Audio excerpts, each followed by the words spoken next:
নমস্কার বন্ধুরা, সিবি কিচেনে আপনাদের সবাইকে স্বাগত। ডিম রান্না তো আপনারা অনেকভাবেই খেয়েছেন, কিন্তু আজ চলুন আজকে একটু অন্যভাবে দেখাই। আজ আমি দেখাবো ডিমের কোরমার রেসিপি। তার জন্য আমি এখানে নিয়ে নিয়েছি 9টা ডিম। ডিমগুলোকে একটু কেটে কেটে দিয়েছি যাতে লবণ লঙ্কা ঠিকঠাক ঢুকতে পারে। আর এখানে 3টে পেঁয়াজ কুচিয়ে নিয়েছি বেরেস্তা বানানোর জন্য। এবার আমি একটা কড়াই বসিয়ে দেবো। কড়াই গরম হয়ে গিয়েছে, দিয়ে দিচ্ছি কিছুটা সাদা তেল আর দিয়ে দিচ্ছি 1 চামচ ঘি।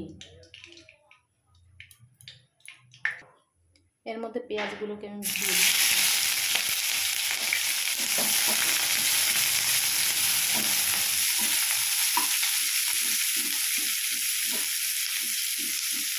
পেঁয়াজগুলোকে আমি লাল লাল করে ভেজে নেব।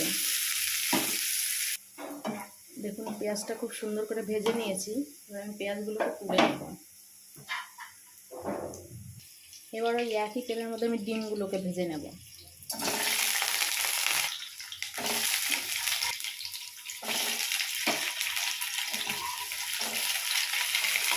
একদম অল্প করে ভেজে নেব ডিমটা। সামান্য লবণ দিয়ে দিলাম।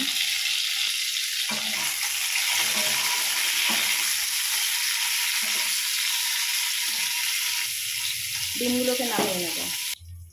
দিয়ে দিচ্ছি আর কিছুটা সর্ষের তেল। দিয়ে দিচ্ছি একটা শুকনো লঙ্কা, 4টে এলাচ, 4টে লবঙ্গ আর 2টো দারচিনি।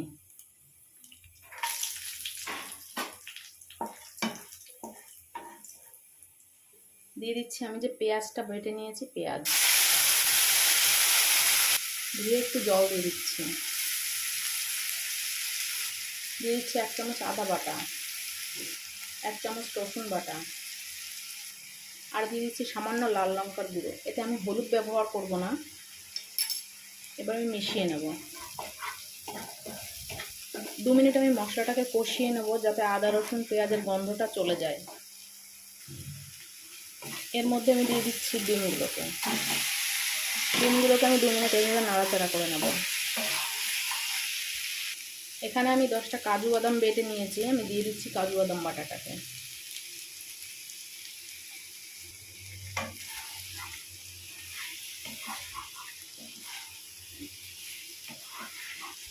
খুব সুন্দর করে মিশিয়ে নেব।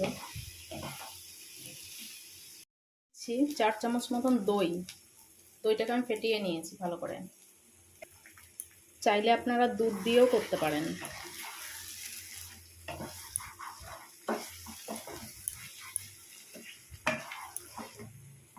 দইটাকে দিয়ে আমি আর 2 মিনিট এভাবে কষিয়ে নেব।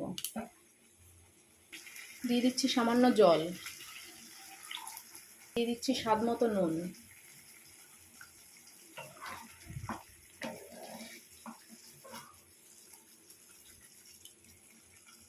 এখানে আমি কিছুটা পেরেস্তা ছড়িয়ে দিচ্ছি। এবার আমি ঢাকা দিয়ে দেবো 5 মিনিটের জন্য।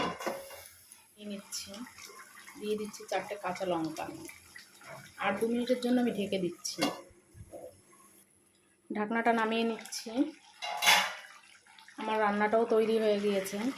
এটা আপনারা ভাত, রুটি, নান, পোলাও সব কিছুর সঙ্গে খেতে পারেন, খুব ভালো লাগবে। আর আমার রান্নাগুলি কমেন্ট করে জানাবেন। আর আমার ভিডিওগুলো যদি ভালো লেগে থাকে লাইক কমেন্ট শেয়ার করতে ভুলবেন না। আর অনুরোধ রইল চ্যানেলটি সাবস্ক্রাইব করার। আসছি পরের ভিডিও নিয়ে।